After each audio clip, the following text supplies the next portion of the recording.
Isang SUV ang bumangga sa isang vulcanizing shop sa Quezon City. 2 sugatan sa aksidente. May ulat on the spot si Glenn Huego ng Super Radio DZBB. Glenn? 2 ang sugatan matapos bumangga ang isang SUV sa vulcanizing shop sa kanto ng Main Avenue at 8th Avenue dito nga sa Quezon City. Nakilala ang driver ng bumanggang Montero Sport na si Marky Lopez de Leon.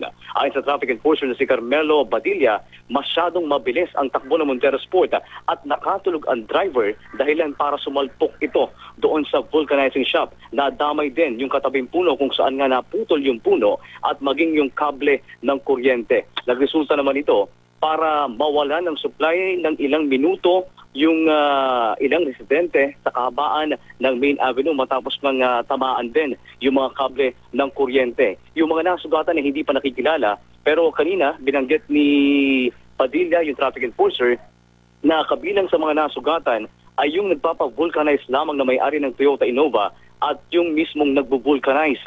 At nagresulta naman yan para arestuhin din ng mga tauhan ng Quezon City Police Traffic itong driver na si Marky Lopez de Leon. Sa ngayon, patuloy pa rin ang investigasyon ng mga otoridad habang yung supply naman ng kuryente habang tayo nag-uusap ay naibalik na sa kahabaan ng Main Avenue. Ravi. Maraming salamat, Glenn Huego ng Super Radio DZBB.